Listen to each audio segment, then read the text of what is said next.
Hello students. Today we start chemistry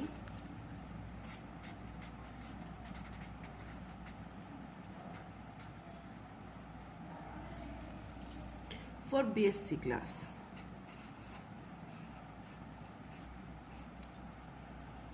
BSc class में जब हम केमिस्ट्री पढ़ते हैं तो हमें उसकी 3 अलग अलग बुक्स या यूँ कहें कि 3 अलग अलग पेपर अवेलेबल हैं, जिसमें एक है इनऑर्गेनिक,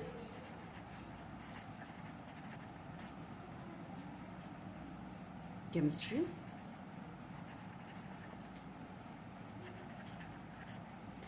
सेकंड है ऑर्गेनिक केमिस्ट्री,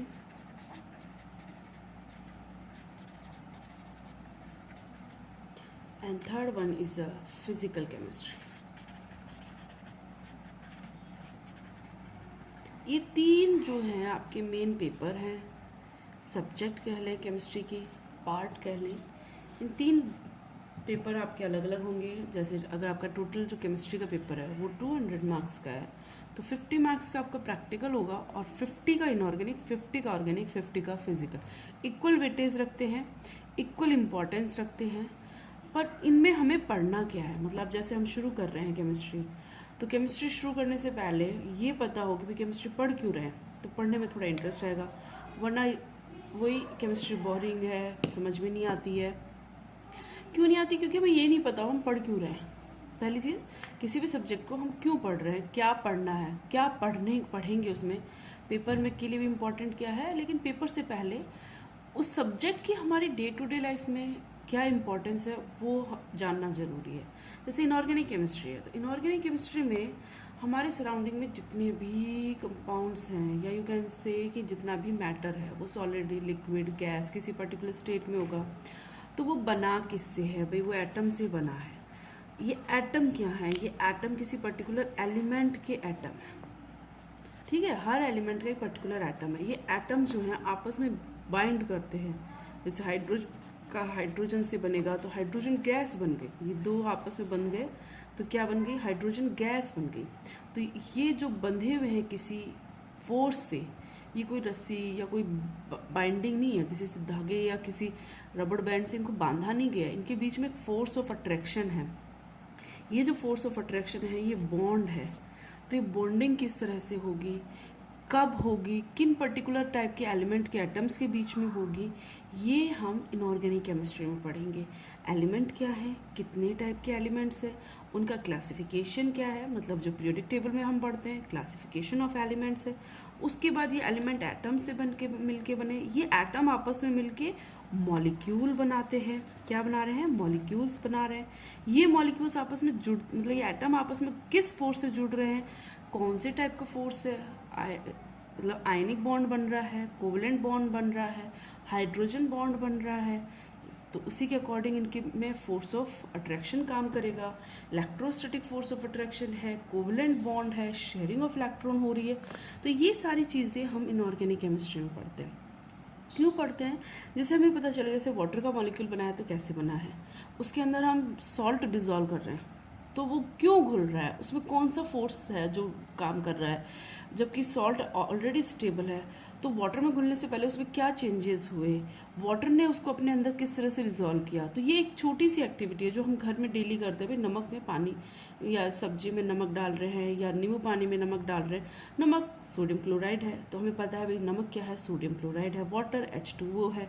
उसमें जब हम डाल रहे हैं नमक में को पानी में डाल रहे हैं तो उनके बीच में जो सोडियम क्लोराइड यानी सोडियम और क्लोरीन के बीच में बॉन्ड है वो किस तरह से ब्रेक हो रहा है.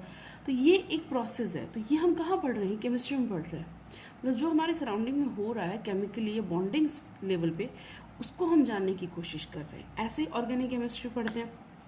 ऑर्गेनिक केमिस्ट्री में जो ऑर्गेनिक वर्ड है वो वर्ड जनरेट होता है फर्स्टली ऑर्गेनिज्म से. किससे जनरेट होता है, ऑर्गेनिज्म से. ऑर्गेनिज्म मतलब ऑल लिविंग थिंग्स, जितने भी हमारे चारों तरफ लिविंग थिंग्स हैं, ह्यूमन बीइंग्स हैं, plant, animals, fungus, micro organism like bacteria, virus, protozoa, वो सब इसमें आ जाते हैं. तो उन सब में जो लाइफ प्रोसेस हो रही हैं लिविंग ऑर्गेनिज्म में एक प्रोसेस होती है भाई, वो फूड इंटैक्ट कर रहे हैं, उसका ऑक्सीडेशन कर रहे हैं, फिर उससे एनर्जी कन्वर्ट कर रहे हैं। तो उन सारी प्रोसेस में there are some chemical changes also done. तो उन केमिकल चेंजेस में किस तरह से ये सारी प्रोसेस, जैसे बॉन्ड बनना टूटना किस तरह से हो रहा है, वो हमारे लिए किस तरह से हेल्पफुल है, उनसे हम कोई मेडिसिन बनाए तो कैसे बना सकते हैं, वो सारी चीज़ें हम ऑर्गेनिक केमिस्ट्री में पढ़ते हैं। तो ऑर्गेनिक केमिस्ट्री में जो मेन एलिमेंट है वो है कार्बन। मेन एलिमेंट क्या है? कार्बन है। कार्बन इसका king of the organic chemistry भी कह सकते हो, क्योंकि ऐसा कोई कंपाउंड नहीं है जिसमें कार्बन ना हो। ठीक है, all organic compound contain carbon, but all carbon containing compounds are not organic compound. कुछ हैं जिनमें कार्बन प्रेजेंट होता है लेकिन वो ऑर्गेनिक ना होकर इनऑर्गेनिक है, जैसे कि पोटेशियम साइनेट KCN ऑर्गेनिक है, सॉरी इनऑर्गेनिक कंपाउंड है और कार्बन भी कंटेन कर रहा है। लेकिन अगर ऑर्गेनिक है तो ये है कि उसके अंदर कार्बन होगा। ठीक है, उसके अलावा कार्बन के अलावा इसमें हाइड्रोजन होगा, ऑक्सीजन होगा, नाइट्रोजन होगा, सल्फर है, हेलोजन फैमिली के क्लोरीन फ्लोरीन वगैरह एलिमेंट्स हैं वो प्रेजेंट हो सकते हैं। इसके अलावा मेटल्स भी हो सकती है, जैसे हीमोग्लोबिन में आयरन है। ठीक है, तो अदर एलिमेंट्स होंगे लेकिन किसके साथ होंगे? कार्बन के साथ में।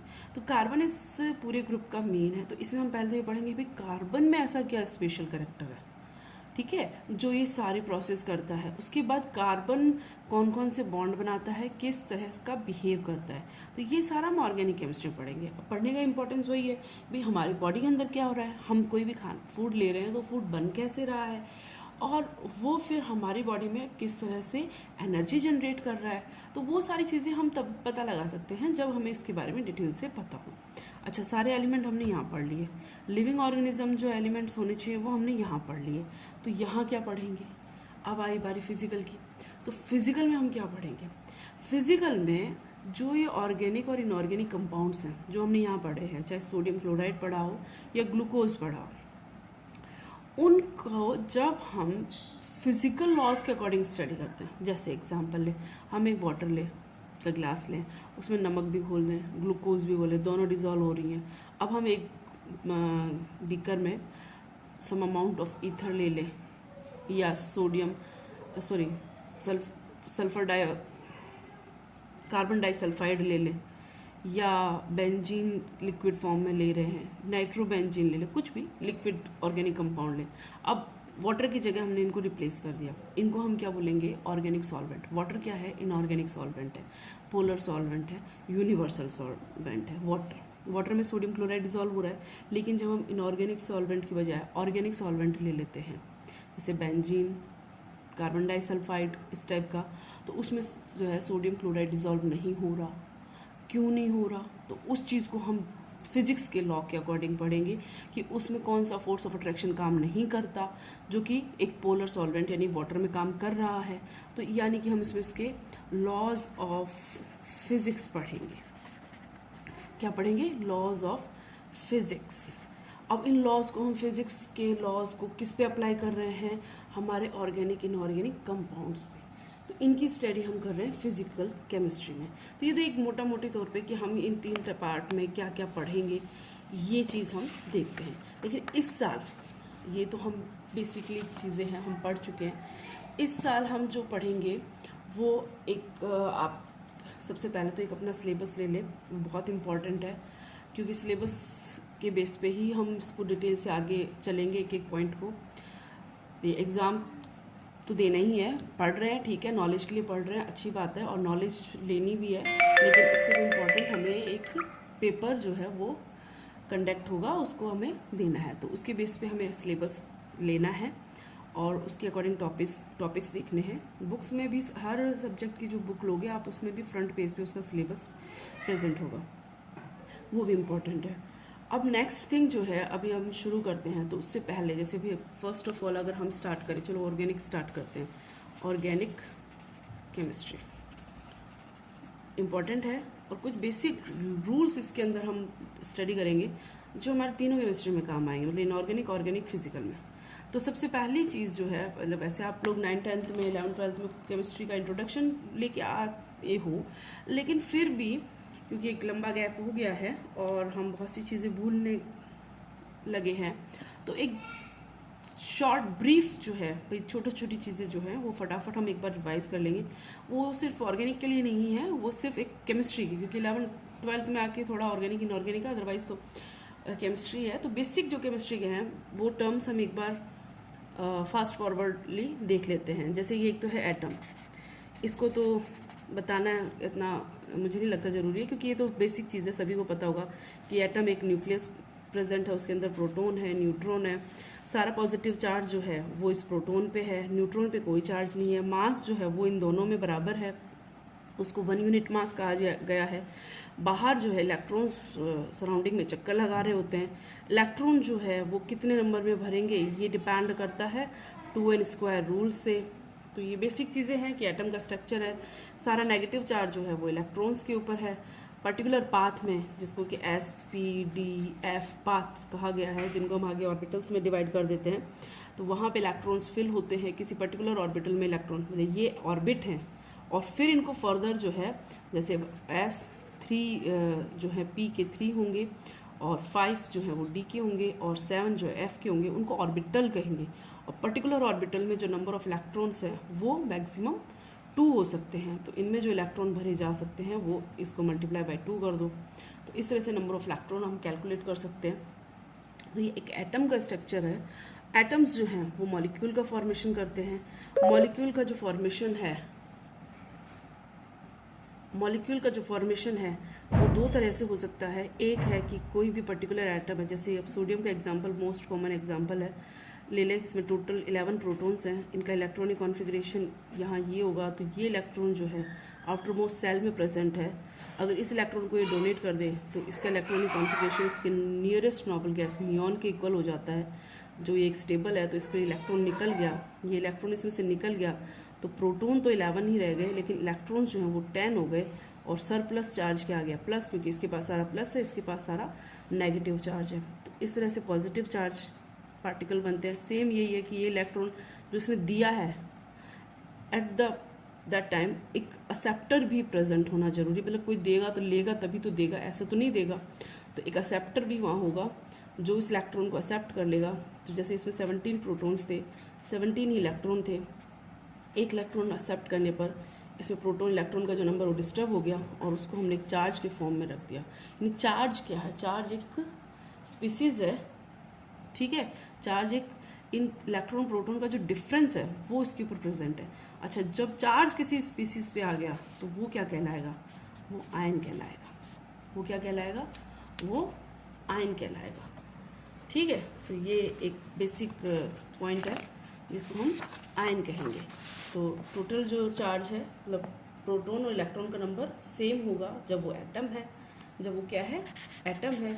और जब ये रेशियो डिस्टर्ब हो जाए, मतलब नंबर ऑफ प्रोटॉन और नंबर ऑफ इलेक्ट्रॉन जो हैं, प्रोटॉन इक्वल रहेंगे, प्रोटॉन में कोई चेंज नहीं होता, बट इलेक्ट्रॉन जो हैं वो डोनेट किए जा सकते हैं या गेन किए जा सकते हैं। इसके बेस पे इसमें आयन का फॉर्मेशन होता है। ये बेसिक चीज़ें हैं, बार बार हम इसको नहीं बताएंगे भी कैसे आयन बन रहा है, क्योंकि हम छोटी क्लासेस में पढ़ के आ चुके हैं। उसके बाद जो है वो हम देखते हैं भी, ऑर्गेनिक केमिस्ट्री की बात करें तो वहाँ पे कुछ रिएक्शंस होती हैं। अब जब हम रिएक्शंस की बात करते हैं तो सबसे पहली चीज़ जो है रिएक्शंस के बारे में वो है मैकेनिज्म। मतलब रिएक्शन होगी, रिएक्शन में क्या होगा? कुछ बॉन्ड टूटेंगे, कुछ नए बॉन्ड बनेंगे, यही प्रोसेस है, यही पढ़ा है हमने कि देयर आर सम रिएजेंट्स और reactants convert in a new compound और न्यू रिएजेंट और रिएक्टेंट। लाइक हमारे पास रिएक्टेंट्स है A, B, C व्हाटएवर, वो आपस में रिएक्शन करते हैं और उनकी रिएक्शन से हमें, मतलब कोई A है उसको B के साथ मिल रहा है, उसमें कुछ नए बॉन्ड बन रहे हैं, कुछ टूट रहे हैं, और एक C और D बन रहे हैं, मतलब ओनली C भी बन सकता है, D भी बन सकता है, और भी ज़्यादा चीज़ें बन सकती हैं। तो ये रिएक्शन का एक बेसिक फॉर्मेट है, रिएक्शन का एक बेसिक फॉर्मेट है, मतलब A और B या कोई भी रिएक्टेंट जो है वो प्रोडक्ट बना रहे हैं। तो ये सब प्रोसेस हो कैसे रही है, सबसे पहले जानना जरूरी भी। रिएक्शन तो हमें पता है, हमने रिएक्शन पढ़ी है, 10th क्लास में पढ़ी है, फिर 12th में पढ़ी है डिटेल से, ऑर्गेनिक की पढ़ी है, इनऑर्गेनिक की पढ़ी है बहुत। लेकिन ये जो प्रोसेस हो रही है ये हो कैसे रही है? तो इसके लिए सबसे पहली चीज़ जो है किसी भी रिएक्शन में, मैकेनिज्म में, हमें एक चीज़ देखनी होगी कि जैसे ये ए है, ये ए किसी पर्टिकुलर बॉन्डिंग को शो कर रहा है। हम ये मान लें कि मान लो ए और बी एक बॉन्ड बना रहे हैं, जैसे हाइड्रोजन और ऑक्सीजन एक बॉन्ड बनाते हैं, ठीक है, एक एग्जाम्पल के फॉर्म में, या नाइट्रोजन और हाइड्रोजन एक बॉन्ड बना रहे हैं, या क्लोरीन और हाइड्रोजन के बीच में कोई बॉन्ड है, तो बॉन्डिंग है ये, ठीक है। तो बॉन्डिंग में क्या होगा, बॉन्डिंग में ये है कि दो तरह से हो सकती है बॉन्डिंग, या तो उसके बीच में इलेक्ट्रॉन्स जो हैं वो शेयर्ड हो, या फिर चार्ज पार्टिकल आपस में अट्रैक्शन फील करें। तो सबसे पहले क्योंकि भाई रिएक्शन होनी है तो जो पुराने बॉन्ड हैं वो टूटने चाहिए। तो पुराने बॉन्ड जब टूटेंगे तो वो दो तरह से टूट सकते हैं। इसको हम बोलते हैं होमोलाइटिक डिसोसिएशन और हेट्रोलाइटिक डिसोसिएशन। होमो मतलब सेम, हेट्रो मतलब डिफरेंस, ये तो बेसिक चीज़ है, सभी को पता है। होमो वर्ड का मतलब सेम, यानी अगर ए और बी के बीच में बॉन्डिंग है तो 110% है कि इनके बीच में कोई दो इलेक्ट्रॉन शेयर है। चाहे वो आयनिक बॉन्डिंग होगी तो चार्ज होगा, तो एक इलेक्ट्रॉन दूसरे की तरफ से आ रहा है तो पूरा एक पेयर आता है। एक pair of electron he bond बनाता है। बॉन्ड कब बनेगा, जब इलेक्ट्रॉन का पेयर इसमें इन्वॉल्व होगा। अभी जब ये हम डिसोसिएशन की बात कर रहे हैं, मतलब हम कह रहे हैं भाई रिएक्शन हो रही है तो पहले कोई पुराने बॉन्ड टूटेंगे और नए बॉन्ड बनेंगे, तो ये जो इलेक्ट्रॉन है ये अगर एक इसके पास चला जाए और एक इसके पास जाए तो ये क्या होगा, दोनों के पास इलेक्ट्रॉन्स जाएंगे, ठीक है, दोनों के पास अपना अपना इलेक्ट्रॉन आ गया। तो इसको हम बोलते हैं होमोलाइटिक डिसोसिएशन और होमोलाइटिक बॉन्ड क्लीवेज, ठीक है, होमोलाइटिक इसको बोलेंगे। और अगर ये बॉन्ड जो है वो इस तरह से टूटे कि ये दोनों इलेक्ट्रॉन जो हैं वो किसी एक के पास चले जाएं, तो एक जिसके पास ये गए हैं उसके पास एक तो अपना इलेक्ट्रॉन आ गया, एक दूसरा इलेक्ट्रॉन आ गया। एक इलेक्ट्रॉन अपना आया तो वो एटम के जैसे न्यूट्रल हुआ, लेकिन एक और उसने इलेक्ट्रॉन लिया तो अब उसके पास इलेक्ट्रॉन ज़्यादा हो गए, तो ये क्या बन गया, नेगेटिव चार्ज। और इसके पास से एक इलेक्ट्रॉन चला गया तो ये कैसा हो गया, पॉजिटिव चार्ज। तो ये कौन सा आयन बनाएगा, कैटायन। ये कौन सा आयन बनाएगा, एनायन, ठीक है। ये बेसिक चीज़ें हैं, हमने पढ़ी हुई है। एनायन जिसके पास नेगेटिव चार्ज होता है, कैटायन जिसके पास पॉजिटिव चार्ज होता है। उल्टा भी हो सकता है कि ये जो बॉन्डिंग इलेक्ट्रॉन्स हैं ये इसके पास आ जाएं तो ये बना लेगा एनायन और ये बना लेगा कैटायन, ठीक है। अब ये जो चीज़ें हैं ये हम रिएक्शन के बीच में अगर हो रही है तो कैसे शो करेंगे, तो उसके लिए हम कुछ एरोज यूज़ करेंगे। एक ये कंप्लीट एरो है, ठीक है, मतलब कुछ पर्टिकुलर एरोज यूज़ करेंगे। इनको हम एक बार देख लें, जैसे क्लोरीन का एग्जांपल ले लें। क्लोरीन क्लोरीन से जुड़ा हुआ है, बीच में दो बॉन्ड है, ये इलेक्ट्रॉन है तो ये एक इलेक्ट्रॉन इसके पास जा रहा है, एक इसके पास, तो इसको हम हाफ एरो से शो करेंगे, इसको हम हाफ एरो से शो करेंगे और ये हमें मिलेंगे क्लोरीन फ्री रेडिकल। क्या कहलाएंगे ये, क्लोरीन फ्री रेडिकल, ठीक है। ये क्या बनाएंगे, फ्री रेडिकल। ये एक बेसिक चीज़ है तो हम इसको बोल सकते हैं रेडिकल। रेडिकल किसको बोलते हैं, जिसके पास अपना एक इलेक्ट्रॉन है और वो फ्रीली प्रेजेंट है, उसको क्या कहा जाएगा, रेडिकल स्पीसीज, ठीक है। दूसरा जो क्लोरीन है, मान लो क्लोरीन, खैर क्लोरीन के केस में चांस कम है लेकिन फिर भी चलो एग्जांपल ले रहे हैं हम, तो ये इलेक्ट्रॉन भी इसके पास है और दूसरा भी इसके पास है, तो एक का हाफ एरो और दूसरे का हाफ एरो, कंप्लीट एरो हो गया। तो यहाँ बनेगा एक कैटायन और एक एनायन, एक कैटायन और एक एनायन, ठीक है, कोई सा भी बन सकता है। तो इसको हम बोलते हैं पोलर। इस वाले स्पीसीज को क्या बोलेंगे, पोलर। पोलर क्यों, क्योंकि भाई इसमें चार्ज आ गया, एक तरफ सारा पॉजिटिव चार्ज एक पोल की तरफ और सारा नेगेटिव चार्ज दूसरे पोल की तरफ, तो पोल क्रिएट हो गए। तो यहाँ इस क्लीवेज को हम बोलते हैं बाई रेडिकल, दो बने हैं तो बाई रेडिकल स्पीसीज तो हम किसी भी एनायन कैटायन जो भी एटम है उसके लिए बोलेंगे। अब यहाँ पे पोल बन गए कैटायन और एनायन, तो दो पोल बने हैं तो ये कहलाएगा बाईपोलर स्पीसीज, ठीक है। तो ये मेन चीज़ है। जैसे पहला स्टेप, मतलब कोई भी रिएक्शन हो रही है तो उसका पहला स्टेप है कि बॉन्ड किस तरह से क्लीवेज हो रहा है। बॉन्ड दो तरह से क्लीवेज होगा, होमोलाइटिक और हेट्रोलाइटिक। होमोलाइटिक में सेम दोनों साइड में इक्वली डिस्ट्रीब्यूट होगा।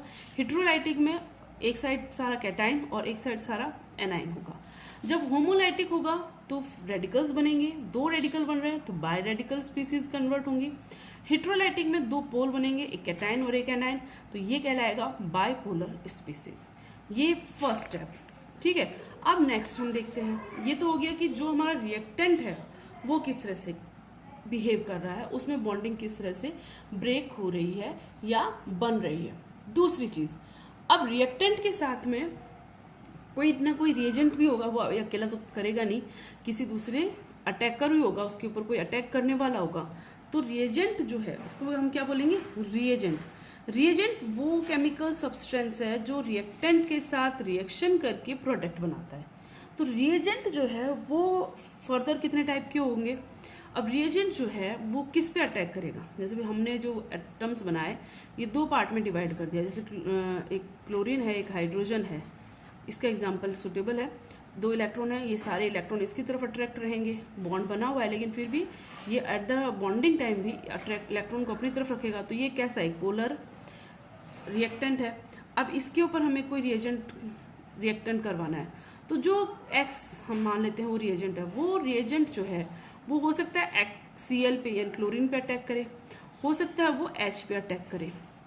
वो Cl पे कब अटैक करेगा, भाई हमें इसकी कंडीशन पता है, Cl के पास क्या है, नेगेटिव चार्ज है। तो अगर इसके पास पॉजिटिव होगा, किसके पास, X के पास कौन सा चार्ज होगा, पॉजिटिव, तो वो कब आएगा, कहाँ आएगा, Cl के पास। Opposite charge attract to each other, you know about it. और अगर ये X जो है वो नेगेटिव होगा तो ये कहाँ आएगा, पॉजिटिव वाले के पास यानी हाइड्रोजन के पास, ठीक है। तो अगर ये Cl के पास आ रहा है तो Cl कैसा है, नेगेटिव चार्ज। नेगेटिव चार्ज को हम क्या लिख सकते हैं, इलेक्ट्रॉन। क्या लिख सकते हैं, इलेक्ट्रॉन। और क्योंकि इलेक्ट्रॉन की तरफ आ रहा है, इलेक्ट्रॉन की तरफ आ रहा है तो इसको हम बोलेंगे इलेक्ट्रोफिलिक। फिलिक का मतलब लवर, इलेक्ट्रोफिलिक। ये किसके पास आ रहा है, इलेक्ट्रॉन की तरफ, तो हम इसको बोल देंगे इलेक्ट्रोफिलिक। इलेक्ट्रॉन फिलिक है, इलेक्ट्रॉन को लव कर रहा है तो इलेक्ट्रोफिलिक। और ये रिएजेंट है तो ये इलेक्ट्रोफिलिक रिएजेंट। इलेक्ट्रोफिलिक रिएजेंट कौन होंगे, पहली चीज इनके पास इलेक्ट्रॉन की डेफिशिएंसी होगी। भाई पॉजिटिव चार्ज है तो इलेक्ट्रॉन कम है, प्रोटॉन ज़्यादा है, तो फर्स्ट कैरेक्टर इलेक्ट्रॉन की डेफिशिएंसी प्रेजेंट है। दूसरा पॉइंट, ये सब्सटेंस नेगेटिव चार्ज वाले पोल पे या किसी भी रिएजेंट के नेगेटिव पोर्शन पे रिएक्शन करेंगे और ये पॉजिटिवली चार्ज होंगे। इनके पास जो इलेक्ट्रॉन की कंडीशन है वो कम है। सिंपल है भाई, इलेक्ट्रोफिलिक तभी होंगे जब ये इलेक्ट्रॉन के केसेस में रिच ना हो, पॉजिटिव चार्ज रिच हो, तब होंगे। दूसरे जो टाइप के हैं वो किस पे अटैक कर रहे हैं, पॉजिटिव पे। एटम में पॉजिटिव पार्ट कौन सा है, न्यूक्लियस है, हमें पता है, तो इसको हम बोल सकते हैं न्यूक्लियर लवर, ठीक है। तो न्यूक्लियर लवर या यूं लिख सकते हैं न्यूक्लियोफिलिक, एक ही बात है, फिलिक का मतलब लवर है। न्यूक्लियोफिलिक रिएजेंट, क्योंकि ये कहाँ जा रहे हैं, ये पॉजिटिव पार्ट के पास जा रहे हैं, न्यूक्लियस पॉजिटिवली चार्ज है इसलिए इनका नाम आ गया न्यूक्लियोफिलिक। इनके पास, इन रिएजेंट के पास क्या ज़्यादा होगा, इलेक्ट्रॉन ज़्यादा होगा, तो इलेक्ट्रॉन रिच है। ये कैसे हैं, इलेक्ट्रॉन रिच हैं, नेगेटिव चार्ज है इनके पास, ठीक है। और इन दोनों में से कोई सी कंडीशन ना हो, मतलब वो इलेक्ट्रॉन नेगेटिव चार्ज ना हो, तब उनके पास पाई बॉन्ड होगा, मतलब वो डबल बॉन्डेड होंगे, पाई बॉन्ड होगा। पाई बॉन्ड स्पीसीज भी इस तरह से बिहेव कर सकती हैं।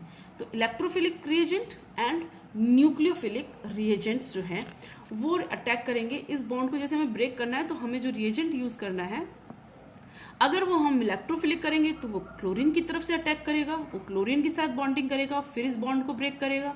और अगर वो हम पॉजिटिव चार्ज वाला, सॉरी नेगेटिव चार्ज वाला लेंगे जिसके पास इलेक्ट्रॉन रिच होगा यानी न्यूक्लियोफिलिक होगा, तो वो हाइड्रोजन की तरफ से आएगा और हाइड्रोजन के साथ बॉन्डिंग करके इस बॉन्ड को ब्रेक करेगा। तो ये क्या मैकेनिज्म्स हमारी अब आगे धीरे धीरे क्लियर हो रही है कि पहली चीज़ हमने देखी कि बॉन्ड कैसे ब्रेक होगा, होमोलाइटिक होगा, हेट्रोलाइटिक होगा, ठीक है। अब इस केस में हम देखें तो कैसा हो रहा है, हेट्रोलाइटिक हो रहा है। उसके बाद जब अटैकर है वो कैसा है, न्यूक्लियोफिलिक है, इलेक्ट्रोफिलिक है। एंड थर्ड टाइप का जो अब हम पढ़ेंगे वो होगा फ्री रेडिकल रिएजेंट। तो वो हम नेक्स्ट क्लास में डिस्कस करेंगे। अभी के लिए इतना ही। Thank you.